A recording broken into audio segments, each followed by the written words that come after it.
Well, welcome aboard Pride of Baltimore II. You're getting a look at a scene that is not very often seen by the general public.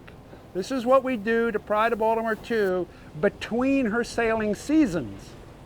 So it's a matter of protecting the ship from the sun and the rain, hence the house, but it's also after we've taken everything down that is used to go sailing and a lot of stuff out of the ship from down below for the period of time that it's going to exist between one season of sailing and the next season of sailing, because there's always a lot of maintenance to do. It's a responsibility to our own safety as well as a responsibility to the safety of others who are aboard the vessel. This year is a bit different. There's a global pandemic. So we have had to cancel the rest of the 2020 sailing season.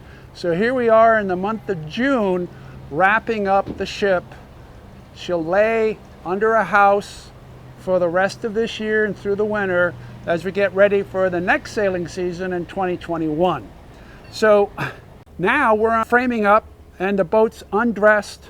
And so as we walk forward, we see cabin structure, somewhat modern deck boxes that contain safety gear that relates to the modern era, because we're carrying folks underway. So we meet the U.S. Coast Guard regulations, and so some of our storage is this way, done this way. We have a spar here that actually sticks out the front. This is the jib-boom. If you look that up in a dictionary, you'll get to know what that is. Out there is the black bowsprit. And then as we go forward, there's more cabin space down below, more ventilation. We got the foremast here. Notice the rake, the leaning back of the mast. That's a peculiarity that is not unique to the Chesapeake Bay, but it is unique in the sense that it's as extreme as it is. A vessel this size, of this period of time, the 1812 war period of time, having this much rake was very uncommon.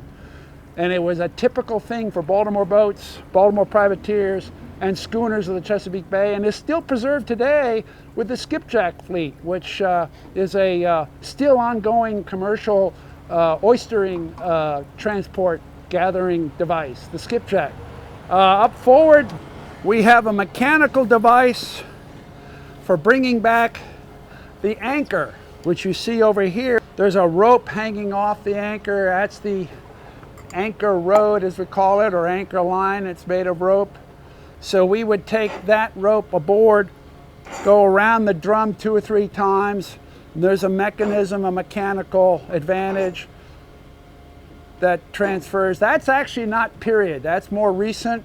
In 1812, they probably use a pike pole system, which we don't do here. And then, as I say, there's the bowsprit, and there's a jib-boom here on deck that goes out beyond it. When we do go sailing, the foremast carries the foresail,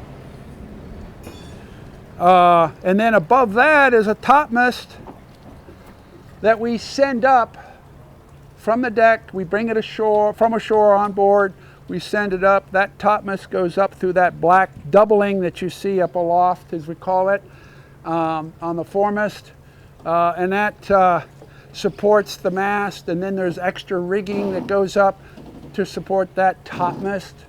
And then the yards, the square sail yard, so the course yard, the square topsail yard, and you'll see that's the most common imagery we see of the foremast.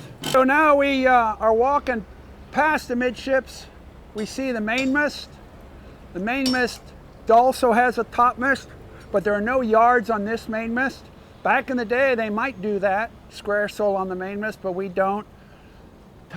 A topmast telescopes up through to hold another sail above the mainsail. The mainsail is a gaff sail, so there's a way of putting a triangle sail above that.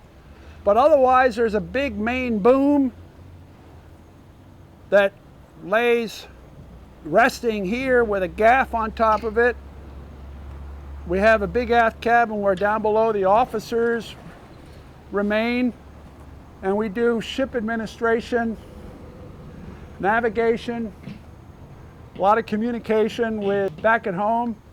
Getting the word out on social media about what's going on while we're at sea. Nothing historical on Pride of Baltimore II down below. She's not arranged like they would have been arranged back in the day, but from terms of her hull construction, deck layout, rig, that's pretty representative. We have a small cannon here. It's a swivel cannon. The middle of the deck would normally have cannons. We've got them unloaded ashore at the moment. And then we have the steering area with a compass. Pride of Baltimore II is steered with a wheel. It would not necessarily be the most common. Quite often it was a tiller, a big stick that comes forward and tackles side to side. This is an advantage that while it's not exclusive from the 1812 war era, it's a very great advantage in this modern area because anybody who comes sailing with us can be given a chance to steer because it's not that hard work and it's pretty straightforward. You see the horizon, steer like any vessel, and so anybody who comes for a short experience can actually have a chance at the helm.